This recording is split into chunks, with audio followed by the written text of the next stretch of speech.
Everyday Alchemy. The sun speaks to his guide.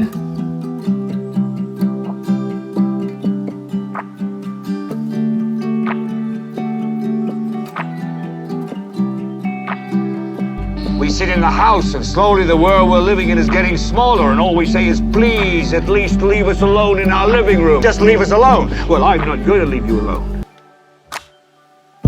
Here the sun speaks to his guide.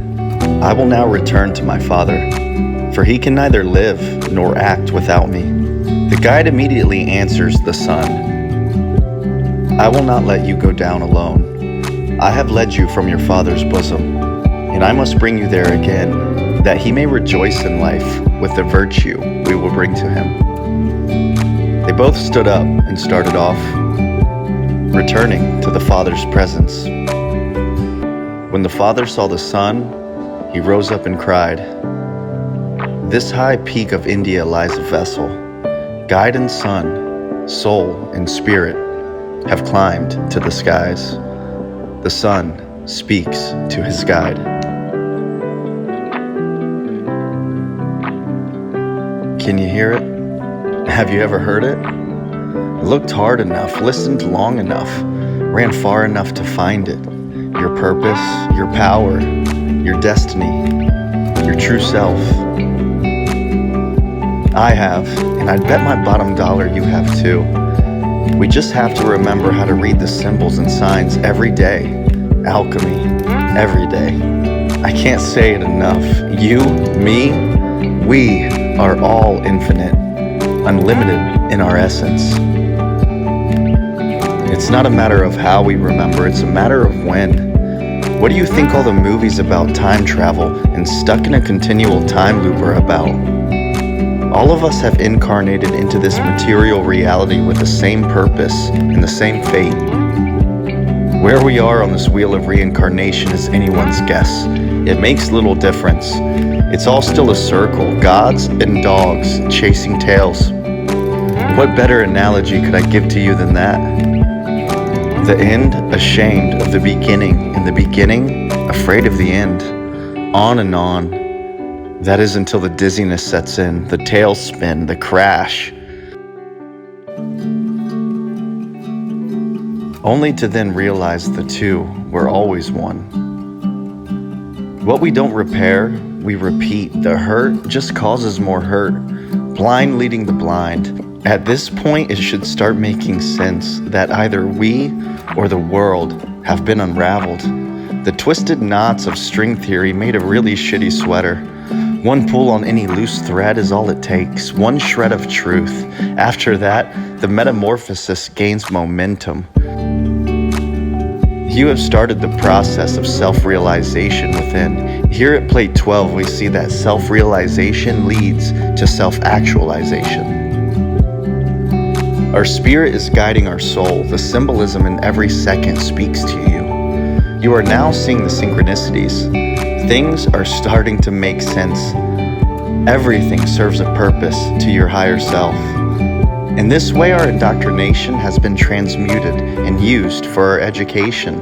To put it in religious terms, God created the logos, the light, the source code, the word and the world. And despite what the devil may have you think, even he must use God's language, his symbols, his sons and daughters.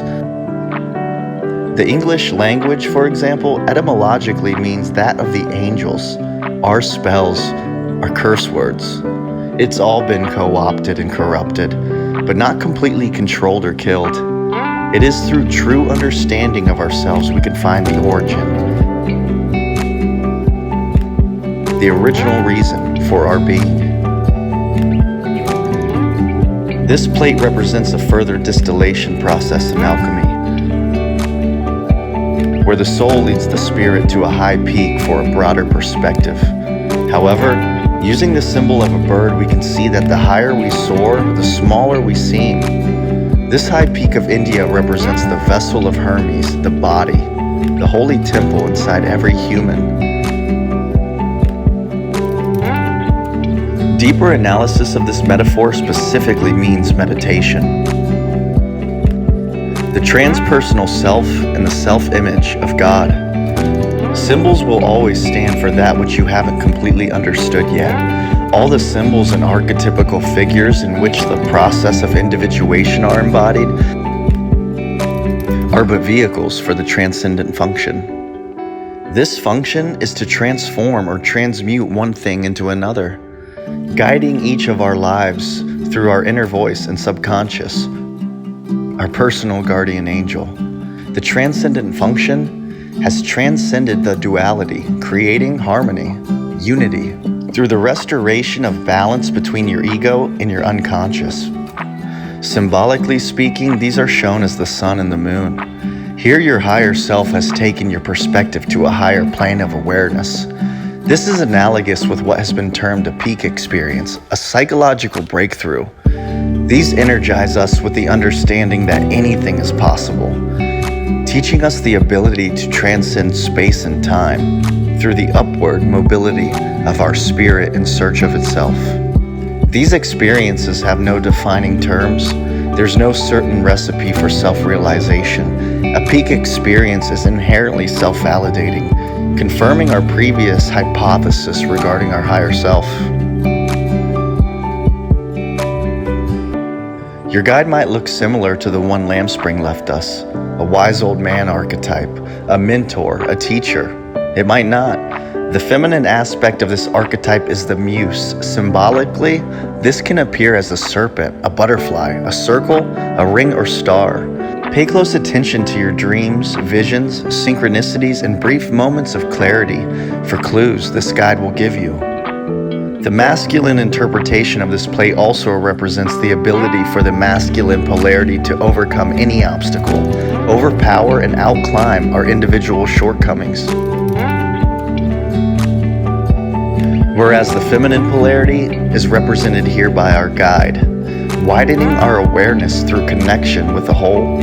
That's the point of all this, the place we all cross, the intersection of the ups and downs, the left and rights, the wrongs. This mountain is the meeting point where soul and spirit collide, cause and effect, life and death. That black hole will birth the brightest star, and the sun has risen. However, now that he has completed his quest, the sun longs for his father. This represents the downward pull of matter.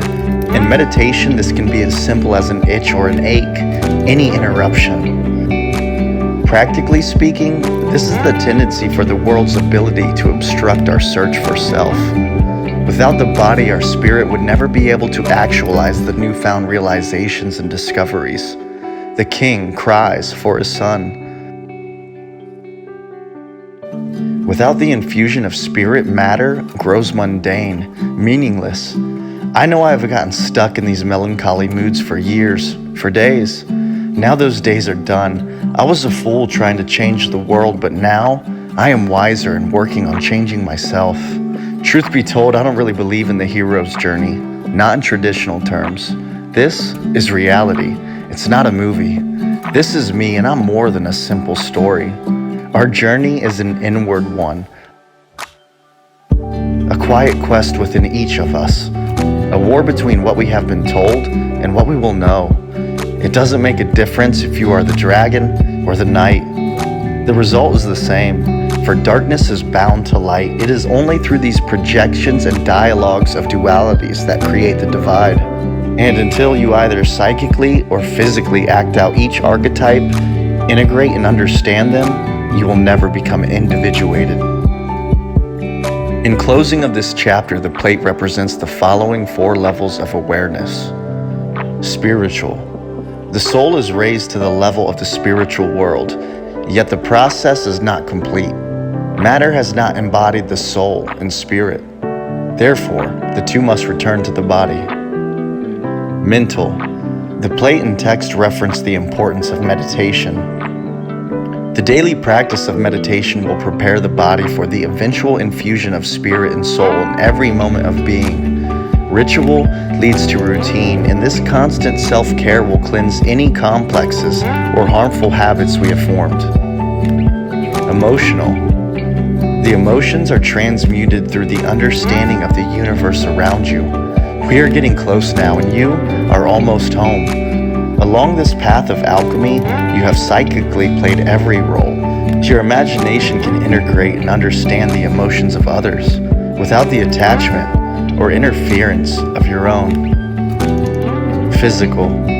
Through the practice of meditation, you should start seeing a decrease in your appetite for material gratification. The Hermetic principle, as within, so without, applies to everything, including the body. Individuation isn't for the faint of heart. Harmonize your thoughts first, then your words, then actions. Otherwise, someone else will always be pulling the strings, telling your story, twisting your words, betraying your body. Once we reach this stage of self-realization, we are incredibly close to self-actualization. The spirit must be guided by the soul, ensuring a safe return to the body. The son and guide must return home.